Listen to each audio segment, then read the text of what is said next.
دجلہ کے کنارے آباد بغداد کبھی صرف ایک شہر نہیں تھا بلکہ ایک خواب تھا، ایک ایسا خواب جس میں علم، تہذیب، انصاف اور فکر کی روشنی ہر سمت پھیلی ہوئی تھی۔ یہ وہ شہر تھا جسے دنیا مدینۃ الاسلام کے نام سے جانتی تھی۔ یہاں کی فضا میں کتابوں کی خوشبو تھی، گلیوں میں فلسفے کی بحثیں، مدرسوں میں علم کی پیاس اور بازاروں میں دیانت کی پہچان۔ مگر تاریخ گواہ ہے کہ عظیم ترین خواب بھی ایک دن ٹوٹ جاتے ہیں۔ سن 1258 عیسوی میں یہی بغداد ایک ایسی تباہی کا شکار ہوا جس نے نہ صرف ایک شہر کو مٹا دیا بلکہ اسلامی سنہری دور کا چراغ بھی ہمیشہ کے لیے بجھا دیا۔ عباسی خلافت کے دور میں بغداد دنیا کا سب سے روشن شہر تھا۔ یہاں بیت الحکمہ قائم تھا، جہاں دنیا بھر سے علمی خزانے جمع کیے جاتے تھے۔ یونانی فلسفہ، ایرانی حکمت، ہندوستانی ریاضی اور طب، سب کو عربی میں منتقل کر کے ایک نئی علمی تہذیب کی بنیاد رکھی گئی۔ یہاں کے علماء جیسے الخوارزمی، الرازی اور ابن الہیثم صرف مسلمان دنیا ہی نہیں بلکہ پوری انسانیت کے معمار تھے۔ بغداد میں علم صرف اشرافیہ تک محدود نہیں تھا بلکہ عام لوگ بھی کتاب سے جڑے ہوئے تھے۔ کتابیں بازاروں میں بکتی تھیں، علم عوام کی ملکیت تھا۔ مگر وقت کے ساتھ ساتھ یہ عظیم نظام اندر سے کھوکھلا ہونے لگا۔ عباسی خلافت اب وہ نہیں رہی تھی جو کبھی تھی۔ سیاسی سازشیں، درباری رقابتیں، نااہل وزراء اور عیش پرستی نے ریاست کو کمزور کر دیا۔ آخری عباسی خلیفہ المستعصم باللہ نیک نیت ضرور تھا مگر ایک حکمران کے طور پر کمزور ثابت ہوا۔ وہ خطرات کو بھانپنے میں ناکام رہا، خاص طور پر اس خطرے کو جو مشرق سے تیزی سے بڑھ رہا تھا۔ مشرق میں منگول قبائل ایک خوفناک طاقت بن چکے تھے۔ چنگیز خان کے بعد اس کی سلطنت اس کے جانشینوں کے ہاتھوں مزید پھیلتی گئی۔ اس کا پوتا ہلاکو خان ایک بے رحم سپہ سالار تھا جسے حکم ملا تھا کہ وہ اسلامی دنیا کے مرکز بغداد کو فتح کرے۔ منگول فوج صرف جنگ نہیں لاتی تھی، وہ خوف، دہشت اور مکمل تباہی کی علامت تھی۔ ان کے حملوں میں شہر جلتے، آبادی ختم ہو جاتی اور تہذیب مٹی میں مل جاتی۔ 1258 عیسوی کے آغاز میں منگول افواج بغداد کے قریب پہنچ گئیں۔ شہر کے گرد محاصرہ تنگ ہوتا گیا۔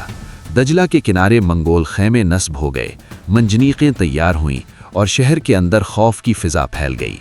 اس نازک موقع پر بغداد کو مضبوط قیادت کی ضرورت تھی مگر دربار مشوروں میں الجھا رہا۔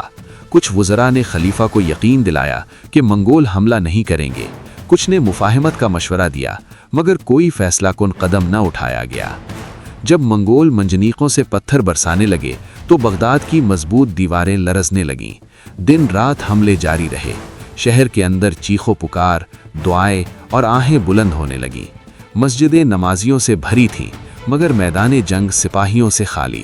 آخر کار دیواریں ٹوٹ گئیں اور منگول فوج شہر میں داخل ہو گئی۔ منگولوں کے داخل ہوتے ہی بغداد قیامت کا منظر پیش کرنے لگا۔ قتل عام شروع ہو گیا، عورتیں، بچے، بوڑھے، کسی کو نہیں بخشا گیا۔ گلیاں لاشوں سے بھر گئیں، دجلہ کا پانی خون سے سرخ ہو گیا۔ مورخین لکھتے ہیں کہ لاکھوں لوگ مارے گئے۔ یہ صرف انسانی جانوں کا نقصان نہیں تھا بلکہ ایک مکمل تہذیب کا خاتمہ تھا۔ قتل عام کے ساتھ ساتھ علم کا بھی قتل ہوا۔ بغداد کے عظیم کتاب خانے تباہ کر دیے گئے۔ بیت الحکمہ کی کتابیں دجلہ میں پھینک دی گئیں۔ کہا جاتا ہے کہ اتنی کتابیں پانی میں گئیں کہ دریا کا رنگ سیاہ ہو گیا، سیاہ علم کی سیاہی سے۔ یہ لمحہ انسانی تاریخ کے سب سے افسوسناک لمحات میں سے ایک تھا۔ خلیفہ المستعصم باللہ کو گرفتار کر لیا گیا۔ روایت ہے کہ اسے قالین میں لپیٹ کر گھوڑوں سے روندوا دیا گیا تاکہ شاہی خون زمین پر نہ گرے۔ یوں 500 سالہ عباسی خلافت کا چراغ بجھ گیا۔ سقوط بغداد کے ساتھ ہی اسلامی دنیا کا سنہری دور ختم ہو گیا۔ علم کی سرپرستی ٹوٹ گئی، علمی مراکز بکھر گئے اور مسلم دنیا صدیوں تک زوال کا شکار رہی۔ یہ واقعہ صرف ایک شہر کی تباہی نہیں تھا بلکہ ایک فکری اور تہذیبی مرکز کا خاتمہ تھا۔ جب منگول واپس لوٹ گئے تو بغداد ایک ویران شہر بن چکا تھا۔ مدرسے خاموش، بازار سنسان اور مسجدیں خالی تھیں۔ دجلہ بہہ رہا تھا مگر اس کے کنارے زندگی نہیں تھی۔ سقوط بغداد ہمیں یہ سبق دیتا ہے کہ جب قومیں علم کو چھوڑ دیتی ہیں، اتحاد کو توڑ دیتی ہیں اور غرور میں مبتلا ہو جاتی ہیں تو ان کی عظمت بھی مٹی میں مل جاتی ہے۔ زوال ہمیشہ باہر سے نہیں آتا، اکثر اندر سے شروع ہوتا ہے۔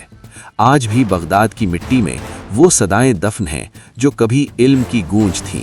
اگر تاریخ کو غور سے سنا جائے تو بغداد آج بھی انسانیت کو خبردار کر رہا ہے۔ سقوط بغداد محض ماضی نہیں، یہ مستقبل کے لیے ایک انتباہ ہے۔